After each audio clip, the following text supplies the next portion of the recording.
Welcome, everybody, to the PoliticaLens podcast. This is the very, very first in a series of episodes where I interview candidates from all around the country, and we're starting out with a pretty interesting one. So whether you're watching this live or on a VOD later, you don't want to miss out. Senator Dianne Feinstein of California has finally decided to retire after just over 30 years of service in the United States Senate, and she will be 91 years old when she finally hands over the torch to whoever is selected in 2024. Some prominent Democrats have already gone off to the races for her seat, one being Congressman Adam Schiff of California's 30th District. This has created a bit of a gold rush in the district, and already 16 candidates have filed to run for the seat, with possibly more soon to follow. A lone wolf among the pack is Alex Balekian, the only independent running. He's an Armenian American ICU physician and small business owner who pledges to not be a traditional politician and stand firm against the influence of lobbyists. Alex, or rather Dr. Balekian, has graciously accepted my invitation to this interview between his busy schedule as an ICU physician, so I would like to thank you for that. And he tells me that this is actually his very first interview since announcing, so another big thank you for that. Thank you, Adrian, for having me. And yeah, don't call me doctors, call me Alex. The reason why I just have everybody call me Alex is the last name has been mispronounced so many different ways and times that I just say, just call me Alex. Did I pronounce it correctly, Balekian? Well, the Americanized pronunciation that I say is Balekian. Okay. The correct way is Balekian. Balekian. Okay. My husband and I think that we're going to get like Mayor Pete, boot, edge, just 3 words to try to help people pronounce. It's not a bad idea, to be honest. It worked for him. So if you would prefer Balekian or Balekian, just let me know. Balekian. Yeah, Alex Balekian. Balekian. We'll go with that then. So to start, you are the only independent, specifically no party preference in California, that is in this race so far. And you kind of characterize yourself as a centrist, fiscally conservative, socially moderate, middle of the road numbers guy, quote, floating in a sea of unsupported platitudes, end quote. And what does that mean to the average person, particularly your potential constituents? So really the big one to focus on is the floating in a sea of unsupported platitudes. Right now, both political parties have essentially become these very widespread extremist parties that just say the same talking points over and over and over, and they're just really empty behind it. We know what you're saying, but are you really standing for it? So I am in the middle of the road. I've always been like this, fiscally conservative, don't spend more than you earn, and socially moderate. Let people go about their lives. Don't have the government overreach. Don't go into their households. Let them do what they want to do, so long as we are respectful neighbors towards one another. Mm-hmm. And I have just been abandoned and left in the middle of the road. And there are a lot of people from both parties, moderates, who have just been left in the middle of the road. And I'm just here to say, hey, let's get up and start walking. Sure. What is an example of a platitude that you would prop up as an example? Specifically? A platitude that I would prop up as an example is, trans lives matters, and we are the party of inclusion, right? You're the party of inclusion, for example, if everybody thinks exactly like you, but if you deviate slightly from every single talking point, you are no longer included, you are excluded. So that's a good example of one of the platitudes that just really gets everybody's, the party of inclusion is not really inclusive. Okay. So wanted to ask as well, as we have already covered, there are a bunch of people running in this race. This is already one of the most stacked races in the country, and super early as well, especially for a House race. You have a lot of people running against you, but what do you think are the similarities between you and those you're running against? Similarities, we all care about the same things, right? Homelessness is a problem in the neighborhoods. Crime is rising. Bills are getting more expensive. Inflation, healthcare bills that are just making people bankrupt. So what we have in common is that we acknowledge the problems that are facing the everyday person. How we differ, though, is how we propose to tackle those problems. Can you give me an example of one specific thing, like homelessness, for instance? What's the difference between you and someone you're running against that is a great contrast? Okay. So several of the people that I'm running against are from Sacramento, career politicians. And then the others are just very diehard Democrats. And they're all, again, those same talking points trying to out-left each other to go to the extreme. And so they just throw money at it. They say, oh, we need more money to house people. They are not tackling the root problems. And so it's just this, again, vague platitude where, oh, we just need more money, let's throw more money at it and house these people. You're not addressing the root cause. So something like homelessness, for example, it's not a uniform problem. There are really three distinct populations. Number one, there are people with schizophrenia who are so paralyzed by their mental illness that they don't even live in the world that we're living in. Mm-hmm. They lack capacity. Previously, prior to the 80s, these people were institutionalized in federal institutions. They were given their medicines because they lacked capacity. They got better, and then when they got better, they were released from these institutions to follow up in outpatient centers to continue their care. Another group is going to be the people who are just down on their luck. They've probably, usually a family, a lot of times single mother with one or two kids, been living paycheck to paycheck for a while, and then something happens. You lose your job, you get pregnant, you have another child, and then you end up on the street, usually in your car or at a shelter. Those people, they actually need help, a defined period of help. They also need aggressive financial literacy training, right, to help out with, okay, your credit card bills. It's not really good to run them up. This is where your payment goes to interest versus principal. A lot of people don't have that basic financial literacy. And then that third group is the ones who are essentially substance abuse. They have drug addiction, alcohol addiction. They are not paralyzed by schizophrenia. They're not seeing things, but they know right from wrong. They just prioritize their addiction over keeping a steady job or keeping a home over their heads. Those people are going to need aggressive substance abuse treatment. Mm-hmm. So it's not just throw money at the problem. It has to be very targeted, and that is how I differ, because I actually propose real solutions. Okay. And one of those, a lot of those solutions, like depending on the person, seem like common sense, right? And that's kind of where your common sense is not so common. Right. So one of the people that you continually, at least on social media that I've seen, that you call out is Laura Friedman, who is one of the so-called prominent Democrats that I spoke about earlier. You've called her a bit out on Twitter and like Instagram and stuff. Is it safe to say that you see her as competition, or is there someone else that you envision that would be your greatest challenge in a primary or general election?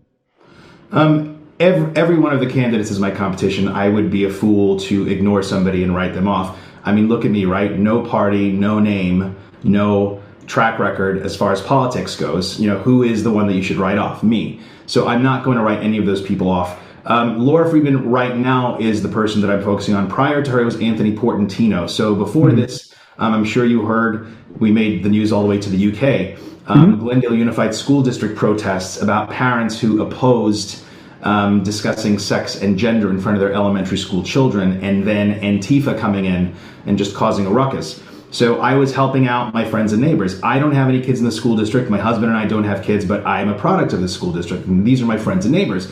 And right. I didn't get any sex or gender training in medical school, and I figured out in elementary school, and I figured out my sexuality just fine. So I stood with them and said, listen, these parents aren't anti-gay. I'm not anti-gay. That would be impossible. These parents just want to be involved in the discussions. Anthony Portantino, who also is running in this race, is trying to pass a law that will declare as harassment and criminalize any comments that parents make to administrators or teachers as harassment. If all the teacher has to say is, I feel annoyed or alarmed. If a teacher says that, then a parent is criminalized with a misdemeanor and a $1,000 fine.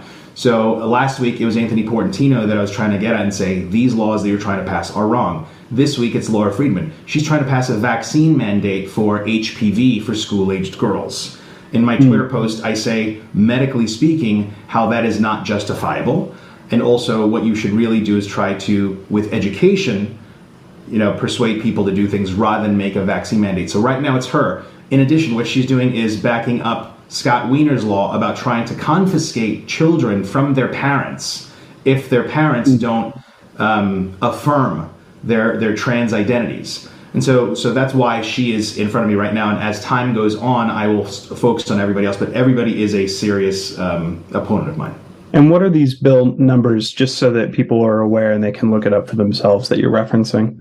So AB 957 is the current one that Scott Wiener's doing. That's the biggest one, AB 957, to try to have children who have trans identities be essentially separated from their parents. Mm-hmm. That's the big one that we're trying to get right now. Okay. You brought up that you and your husband have done a lot of work in and around your community, and you've addressed like issues with marriage equality and things like that, as far as on your website that I've seen. Mm-hmm. And you and a number of other candidates in this race, including Gerard Radivosian, Seppi Shine, maybe a girl, are members of the LGBTQ community. Is that fair to say? My husband and I are gay. We don't necessarily... I would like to be divorced from the TQ plus part of that. I am gay, and that is my, sexual orientation. I still believe that there are only two sexes. I don't believe that a man can become a woman and a woman can become a man. You can become trans. First point of contention is I don't want to be lumped into that group. Same as people don't want to be lumped into the entire Democratic Party platform or the entire Republican Party platform. I don't want to be lumped into that group because I do not agree with that gender ideology. Understood. Piggybacking off that, unlike your opponents, you haven't really made that a central feature of your personality in your campaign. And is there any particular reason for that? So I'm Armenian, I'm a physician, I'm gay. I don't hide from any of those. But I don't lead with, any of those, identity politics. Right. That is what the Democratic Party is all about. And if you are not a certain identity, then, the party of inclusion excludes you. So I don't hide from any of my personal characteristics, but I don't use any single characteristic to lead with because I'm trying to get a broad coalition, right? So I have general policies. Don't spend more than you earn. Government, fewer laws, please. Get out of our lives, please. Leave the liberties to the individual. Leave the nucleus of power inside the home. We get it. There are different types of nuclear families. There's a single parent family, same-sex family, divorced parents, right? Recenter that in the home, and then everything else will follow. So that is how I'm going to get this broad coalition because I don't lead with one single characteristic or issue. Do you think that by your words, divorcing yourself from certain members of the gay community, that you might be edging out supporters potentially from that community? Are you worried about that? There are going to people who are so rigid in their thinking that they would immediately exclude somebody who says one thing counter to their thoughts. I'm probably never going to persuade those people to follow me. But that is what's wrong with the country right now, because we have these fringes on either side who are so blinded with their own thinking that they are suppressing free speech, free thought. The cornerstone of a free society is free speech, free discussion. You and I are not going to agree on every single idea, but we should be able to talk it out. Right. And so that is why those people who, when I say I want to divorce myself, if that turns them off, I know I'm never going to get those people, but that is what's wrong with this country right now, is the people who automatically turn off with a single bit of resistance or difference that you give. Okay. Speaking of cultural identity or identity politics, hopefully that doesn't play too much into your campaign. Has your Armenian heritage, your upbringing, or even your work in the medical field influenced your beliefs and policies that you advocate for? Yes, very much so. Being Armenian, so I was the first person in my extended family born in this country. My parents immigrated from the Middle East in the 1970s when there was a lot of civil unrest. I grew up in a Republican household, and at that time, being a Republican meant you worked hard, you built yourself up, you didn't rely on handouts, and you just were a good neighbor and a good citizen, and you assimilated. Now the Republican Party for the last 20 years has not been the party of fiscal conservatism. They voted to raise the debt ceiling. They, pay money out to special interests and things. So my Armenian heritage definitely factors into me being the son of immigrants and being raised not necessarily on the breadline, but saying, listen, at any moment, things could go bad, so we won't be wasteful, we will be conscientious, and you just put your head down and work hard and be a good neighbor and don't get into trouble. And another part of that cultural identity, I guess, that we've sort of already covered a little bit, but you and another Armenian American, Gerard Redevoshian, are both running in this race. Yes.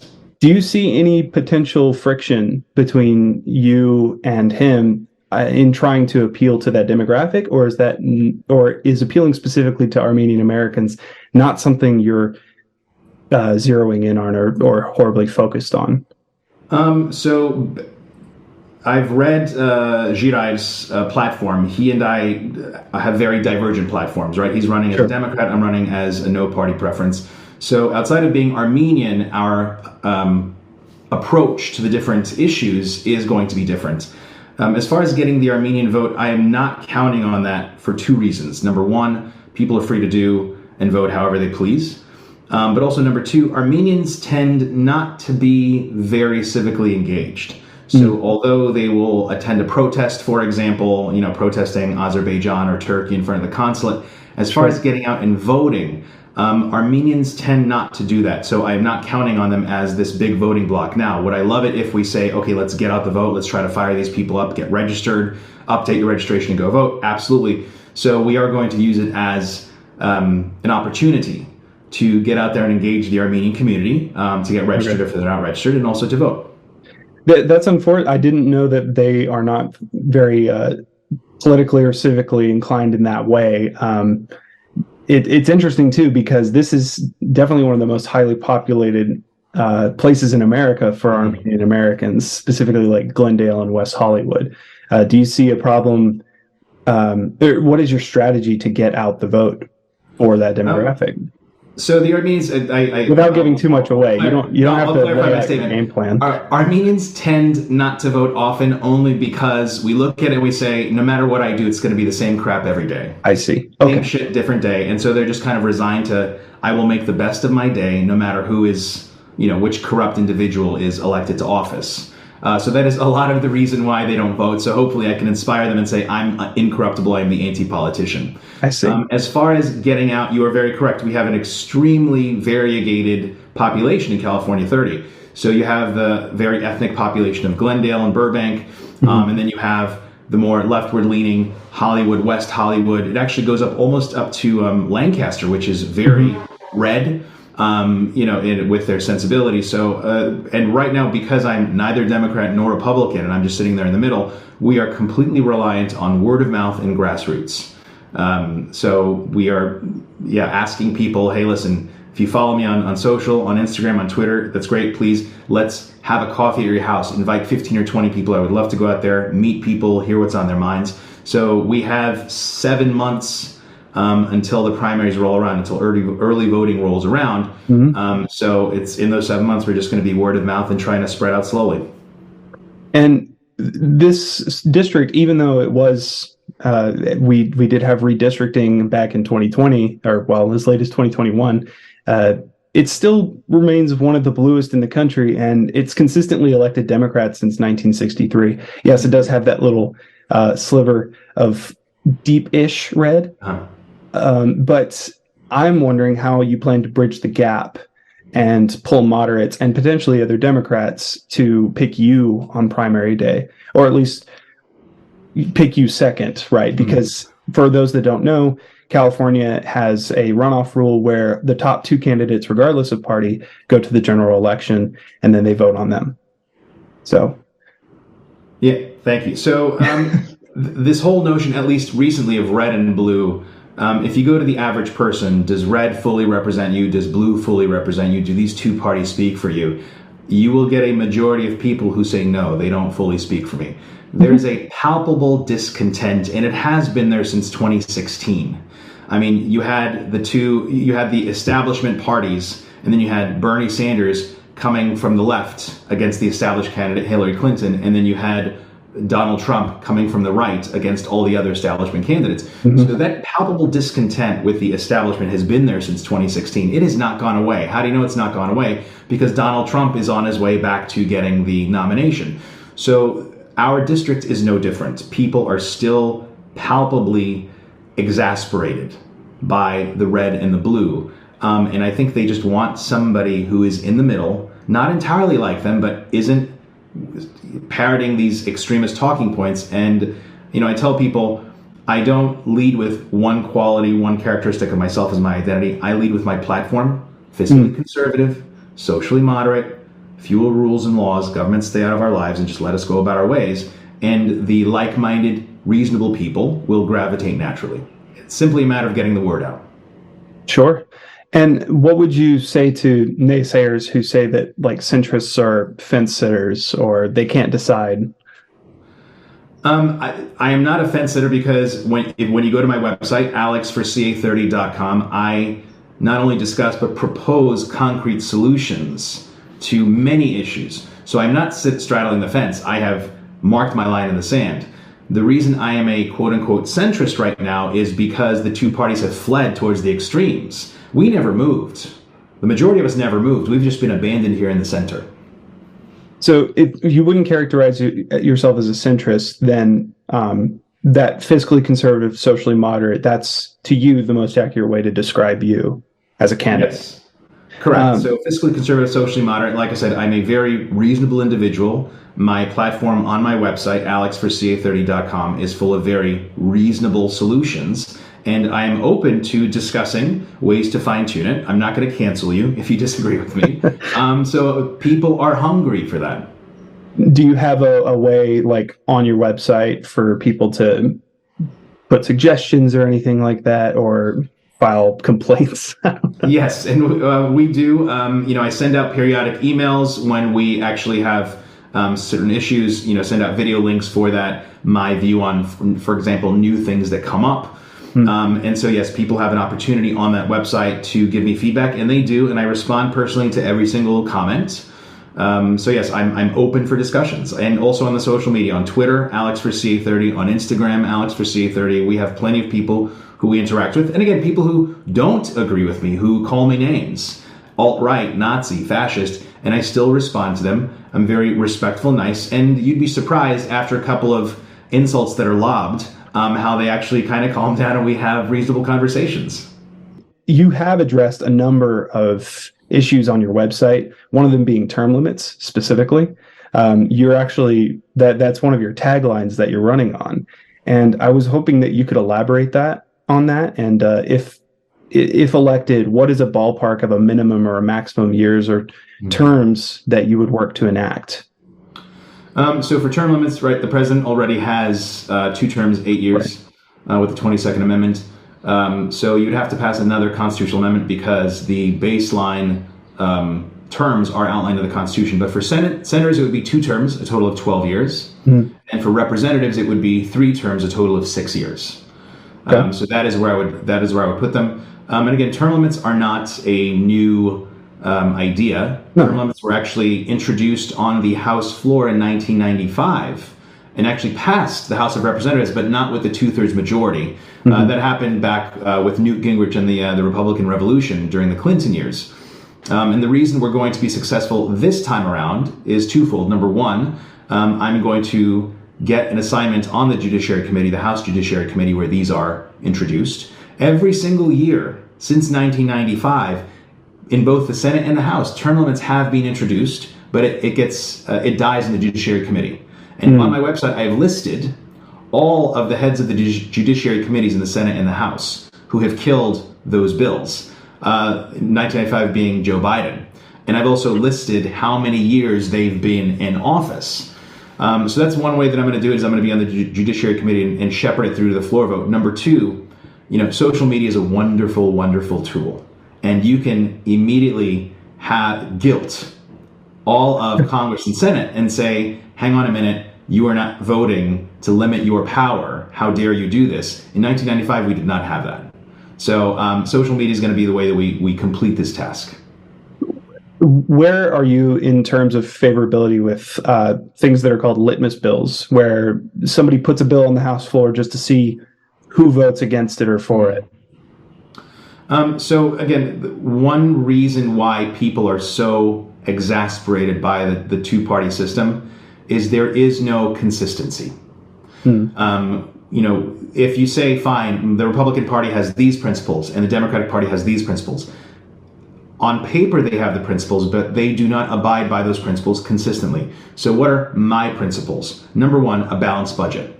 Okay, so my litmus test is if something comes up and you are spending more than you take in, I say if we don't have a balanced budget, we do not pay congressional representatives and senators. Okay, so that is how I will vote. Litmus test laws. The government should not be telling us what to do with their own bodies. So if there's any bill that compels people to do things with their bodies, I will not vote for it. So those litmus tests, people will say, how will you react? I think if you put forth your principles and say, government should not be intruding in our lives, and this is what I believe, people will automatically know how you'll vote and you won't need those litmus tests. It's fair enough. And one other issue that seems to come up, especially recently, is voting accessibility. Is that something that you see as an issue or something that I haven't seen anything on your website that specifically addresses that. So is it not an issue for you, or is it something that you're not really focused on? And if so, or if not, why not? I mean, so voting accessibility. So specifically like mail-in voting and expanding access to voters. So there have been comments from both sides of the aisle, right? It's not just a Republican thing of, this election was stolen. Even 2016, Hillary Clinton, you have her on her book tour that says you can run the best campaign around, you can even be the candidate, but they can still steal the election from you. So both sides have sown discord, have sown suspicion in our voting process. So just basic things like having a paper print of how you voted. So there's a paper backup, for example, that you can keep of your electronic vote that goes in, okay? Something as simple as that. I would actually advocate for making Election Day a holiday. So people have off of work to go vote. But more importantly, with these issues of ballot harvesting and having these random strangers come to your home and saying, hey, give me your ballot, I will take it and deposit it for you, and people saying, I don't know who this person is, did this person throw away my vote, did this person change my vote? People know their postal carriers. They see them every day. Every house in this country is visited by a postal worker every day. So if you make Election Day a holiday and there's no mail to go around, but you pay the postal workers time and a half to work on a holiday, and they go around to every single house, which they do every other day, and they pick up everybody's vote. And you know your postal worker, you trust your postal worker. I think that would be a low-hanging fruit to address a lot of people's concerns about voter access. We're sort of almost out of time as far as Zoom is concerned, but I did want to bring this back around to what initially started this conversation. I recently on Twitter examined all of the candidates who were running for the 30th district and their logos, and Alex here was the only one who came out with an A, because in my opinion, I think it's an effective logo, and all the others, some of them were pretty good, but they weren't A's. So I was wondering what is the symbolism surrounding it? I wanted to know what the circular O or zero was. All right. So first, Alex. Alex is easier to digest than Balekian or Balekian. Sure. Okay. So that's what the Alex is for. The circle. This is the universal sign for recycling. Recycling all of the seats in Congress, senators, representatives. So this is the term limits. If you have term limits, the seats are frequently being recycled, and you just vote people out, vote people in. Okay. And then the yellow represents essentially being in the middle of the road. So we also have the two lines going down the center median of the road. And this, by the way, is all my husband right over here. He is a marketing genius. He has a very good eye. He tells me I have no taste, which I would agree with. But the yellow is a color that is ascribed to hope. And the yellow is also what the center median is. So that color serves a twofold purpose. It's interesting. It's an interesting callback to something that people see every day, which is the road, literally the middle of the road. So that's good symbolism. I'm design oriented myself. Obviously, like I don't see many people talking about campaign logos. I don't think many people care, to be honest, but hopefully I can change that. And purely on aesthetic, I think that yours, out of the ones I've seen so far, sometimes people change their campaign logos midway through an election because they're like, it's just not working. People don't like it. The colors are bad. Do you have any plans to change it a little bit, add merch, anything like that? Just out of curiosity. So this is the merch right over here. We just got the shipments. We've also printed out lawn signs for people. But yeah, the merch is going to be this. Alex for CA-30. And I think as we go more, I may have a t-shirt that has the pronunciation guide for my last name, Balekian. But that'll come later. I think Alex for CA-30 is more digestible. I still think that's a pretty good idea. So, but Alex, it's been a pleasure talking to you. We're unfortunately out of time, but if you have any pluggables right now, or if you would like to say a final message, now's the time. Yes. So I'm Alex Balekian. I'm running for Adam Schiff's old seat in California's 30th District for Congress. The primary election date is March 5. You can send your absentee ballots as early as February 5. I'm born and raised in Glendale. This is my hometown. I want to represent it.